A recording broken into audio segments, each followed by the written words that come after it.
The chessboard just shifted, and what we're witnessing right now between Washington and Tehran isn't another news cycle. It's a pivotal moment that could reshape the entire Middle Eastern power structure for decades to come. Iran finds itself in a position it hasn't experienced since the 1980s, genuinely vulnerable, strategically isolated, and facing pressure from multiple fronts simultaneously. But here's what the mainstream narrative won't tell you. This isn't just about nuclear programs or regional militias. We're watching the controlled demolition of a geopolitical architecture that's been in place since the Iranian Revolution. The economic warfare has intensified beyond anything we saw during the Trump years. Oil exports are being strangled to near zero levels, and Tehran's traditional allies are quietly repositioning themselves as they read the writing on the wall. Meanwhile, the internal dynamics inside Iran are fracturing in ways that Western intelligence has been cultivating for years. This isn't spontaneous combustion, it's engineered pressure designed to force a fundamental choice, capitulation or collapse. And the American establishment has finally achieved something remarkable: bipartisan consensus on Iran policy, which tells you everything about the seriousness of this moment. Let me understand the historical context first, because without understanding how we got here, nothing that's happening right now makes any sense whatsoever. Iran has been living under some form of American sanctions since 1979, and that's 45 years of economic siege warfare that would have broken most nations within a decade. But Iran isn't most nations, and this is where Western analysts consistently get it wrong. They project their own societal fragilities onto a civilization that survived Mongol invasions, colonial machinations, and CIA-orchestrated coups. The Persian Empire didn't last thousands of years because Iranians give up easily. They've developed what I call civilizational antibodies against external pressure, a kind of cultural immune system that actually gets stronger under sustained attack. But here's the critical thing that's different this time around, and pay very close attention to this because it's the key to understanding why Tehran is genuinely in trouble now. The sanctions architecture that's been constructed over the past few years isn't the old model of economic pressure. This is something entirely new, something more sophisticated and infinitely more dangerous for Iran's long-term survival. What we're seeing is the weaponization of the global financial system at a level that even 5 years ago would have seemed impossible to implement. Every major bank, every shipping company, every insurance provider, every trade finance institution has been forced to choose between doing business with Iran or doing business with the dollar-denominated global economy. And that's not really a choice at all, is it? It's a forced divestment on a scale that makes the sanctions against apartheid South Africa look like a practice run. The Trump administration laid the groundwork with maximum pressure, but what the Biden administration has done is consolidate and perfect that pressure into something approaching an economic blockade. And unlike traditional blockades that require naval power and military enforcement, this blockade operates through banking codes and shipping insurance and digital surveillance systems that track every transaction across the global economy. Iran can't move money, can't insure shipments, can't access international banking systems, and increasingly can't even conduct trade with countries that theoretically oppose these sanctions because those countries' banks won't touch Iranian transactions with a 10-foot pole. Now, the reason this matters more than ever before is because Iran's traditional pressure release valves have been systematically closed off. For decades, Tehran could offset American pressure by deepening ties with Russia, expanding trade with China, and leveraging its position as a critical energy supplier to countries that needed oil more than they feared Washington's displeasure. That whole calculus has shifted dramatically. Russia is so consumed with Ukraine and its own sanctions isolation that it can barely maintain existing commitments to Iran, let alone expand them. The Russian economy is running on a wartime footing, and Putin needs every available resource directed towards sustaining operations in Ukraine and managing his own domestic economic challenges. Moscow still values the relationship with Tehran, absolutely, but the capacity to serve as Iran's economic lifeline has diminished substantially. And here's something that should terrify Iranian strategists. Russia is now competing with Iran for many of the same sanction evasion mechanisms and shadow banking networks that both countries need to survive. They're not enemies, but they're no longer the complementary partners they were a few years ago. China presents an even more complicated picture, and this is where you really need to understand the nuance, because the simplified narrative that China will save Iran misses the entire strategic reality. Beijing has made a calculated decision that its relationship with the United States, as antagonistic and competitive as it is, remains more valuable than any conceivable benefit from openly defying American secondary sanctions to support Iran. Yes, China still buys Iranian oil, but it does so at massive discounts through intermediaries using methods that provide Beijing with complete deniability. Chinese banks won't touch Iranian transactions directly. Chinese shipping companies use elaborate flag of convenience schemes and ship-to-ship transfers in international waters to obscure the origin of Iranian crude, and the volumes, while significant, are nowhere near what Iran needs to maintain its economy at a functional level. China is essentially exploiting Iran's desperation to secure oil at bargain basement prices while avoiding any action that would trigger serious American financial retaliation. This isn't an alliance of equals. It's a relationship where Iran has almost no leverage and China holds all the cards. The internal situation inside Iran is deteriorating in ways that the regime can no longer effectively conceal. And this is critically important because authoritarian systems can often maintain control even under severe external pressure as long as internal cohesion remains intact. That cohesion is fracturing. The currency has lost more than 80% of its value over the past 5 years. Inflation is officially running above 40% annually. But anyone who's actually trying to buy food or medicine in Iranian markets will tell you the real number is probably double that. The middle class, which represents the buffer between the regime and popular unrest, is being systematically wiped out. Professionals are leaving the country in unprecedented numbers. Engineers, doctors, programmers, entrepreneurs, anyone with marketable skills and the means to escape is doing exactly that. This brain drain isn't just an economic problem. It's an existential crisis for a nation that needs technical expertise to maintain its infrastructure, develop its economy, and preserve the knowledge base necessary for long-term national survival. And then there's the water crisis, which almost nobody in Western media talks about, but which might ultimately prove more destabilizing than any sanction regime. Iran is running out of water. Not metaphorically, not in some distant future scenario, but right now, in real time. The aquifers that have sustained Iranian agriculture for centuries are being depleted faster than they can recharge.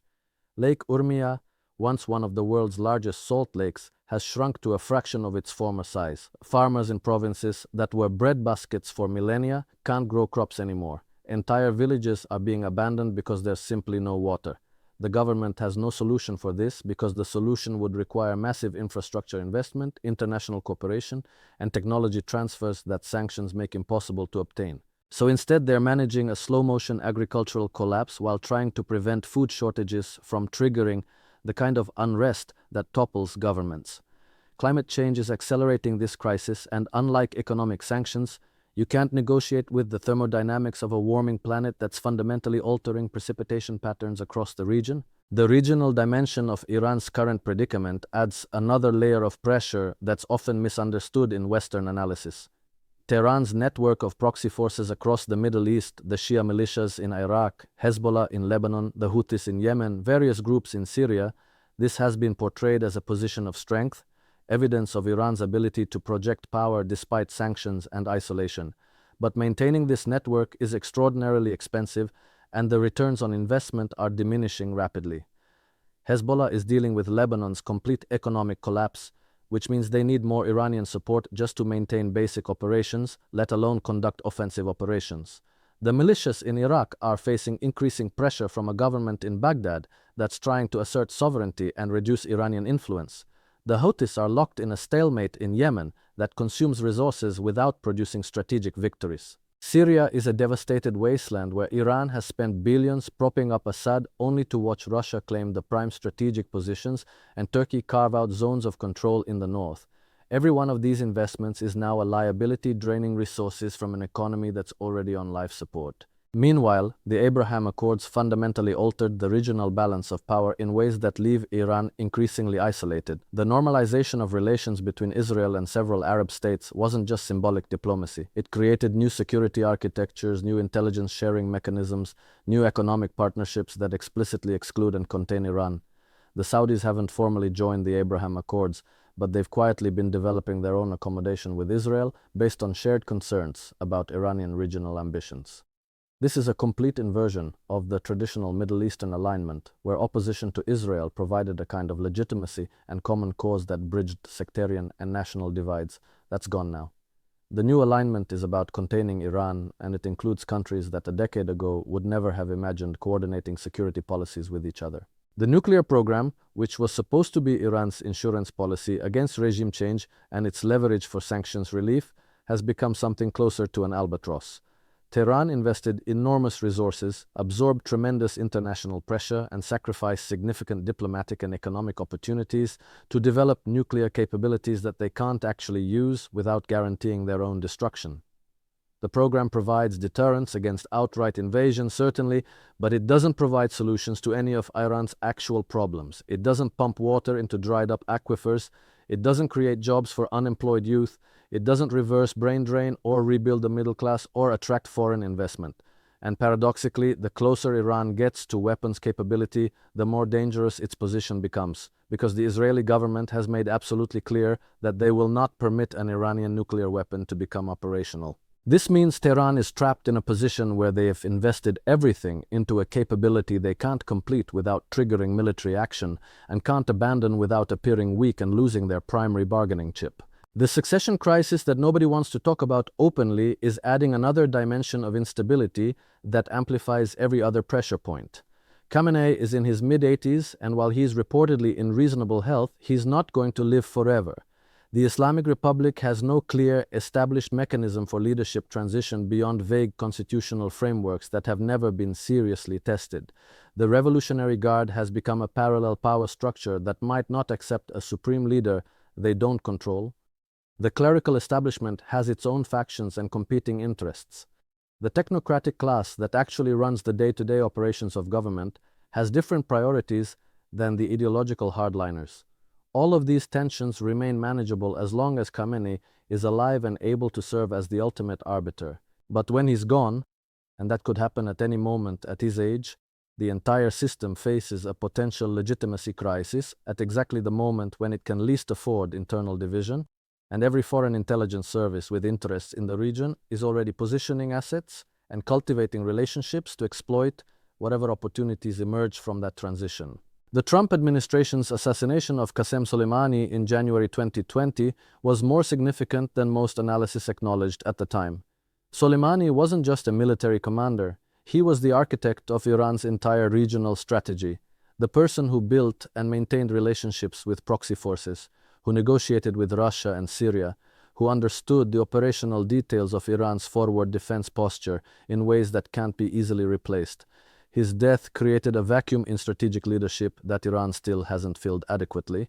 The people who replaced him are competent, certainly, but they lack his combination of tactical brilliance, strategic vision, and personal relationships that made the whole system function. This matters enormously because in the kind of decentralized, relationship-dependent network that Iran built across the Middle East, personality and personal trust are irreplaceable commodities. You can't just promote someone into that role and expect the same effectiveness. The entire machine runs less efficiently without him, and that inefficiency compounds over time. The domestic protest movements that erupted after Mahsa Amini's death in 2022 revealed something that should genuinely worry the regime. The protests weren't primarily about economic conditions or foreign policy. They were about fundamental legitimacy, about whether the Islamic Republic has any right to govern Iran at all, especially among younger generations who have no memory of the revolution and no investment in the ideology that brought the regime to power. The government suppressed those protests with characteristic brutality, but suppression doesn't resolve the underlying discontent. It just forces it underground where it festers and waits for the next opportunity to explode. And here's what makes this different from previous protest movements. The demands weren't reformist. They weren't asking the regime to modify its policies or moderate its approach. They were calling for the entire system to be dismantled. That's a qualitatively different kind of opposition, and it can't be accommodated through the kinds of tactical adjustments and symbolic gestures that authoritarian regimes typically use to release pressure. The technological dimension of Iran's isolation doesn't get nearly enough attention in conventional analysis. Iran has been systematically cut off from the global technology ecosystem. They can't access advanced semiconductors. They can't get software updates for critical industrial systems. They can't participate in international research collaborations. Their scientists can't publish in major journals or attend conferences without enormous bureaucratic obstacles. This technological isolation creates a compound effect where Iran falls further behind the global technology frontier every single year, and that gap becomes exponentially harder to close over time. You can't run a modern economy with 20-year-old technology. You can't maintain infrastructure when replacement parts are impossible to obtain. You can't develop new industries when you're excluded from the knowledge networks and supply chains that drive innovation. And unlike economic sanctions that theoretically could be lifted through diplomatic agreements, this technological isolation has created dependencies and obsolescence that would take decades to overcome even if sanctions were completely removed tomorrow. The American position has hardened in ways that make diplomatic resolution increasingly unlikely, and this is where we need to be brutally honest about the political dynamics inside the United States. There is virtually no domestic political constituency advocating for reconciliation with Iran. The Republicans see Iran as an implacable enemy that should be pressured into collapse. The Democrats, despite occasional rhetoric about diplomacy, have maintained and in many cases expanded the sanctions architecture because there's no political benefit to being seen as soft on Iran and enormous political risk from the Israeli lobby and Saudi-aligned interests that fund both parties. The JCPOA, the nuclear deal that briefly offered a pathway toward normalization, is politically dead in Washington. No serious politician believes it can be revived. Even if a future administration wanted to pursue that path, the domestic political obstacles would be insurmountable. This means Iran is facing sustained bipartisan American hostility for the foreseeable future, regardless of who wins elections or which party controls Congress. So, when we step back and look at the totality of pressures converging on Iran, right now, we're seeing something that genuinely resembles a strategic dead end. The economy is collapsing, the currency is worthless, the middle class is disappearing, water is running out, the regional network is draining resources without providing strategic benefits, the nuclear program is a liability, succession is looming, international isolation is deepening, technology gaps are widening, and there's no realistic diplomatic pathway towards sanctions relief. This isn't the kind of crisis that gets resolved through tactical adjustments or clever diplomacy. This is the kind of crisis that forces fundamental choices about national survival and regime continuation. The question isn't whether Iran is in trouble. The question is what happens next, what choices Tehran makes when all the options are bad and the trajectory is unsustainable. Does the regime try to break out through escalation, attempt some dramatic action that changes the strategic calculus even at enormous risk? Do they accept some form of capitulation that preserves regime survival in exchange for abandoning regional ambitions? Or do they simply continue managing decline, hoping something changes in the international environment before internal collapse becomes unavoidable? None of these options are attractive, and that's precisely why Tehran is in the most dangerous position it's faced since the revolution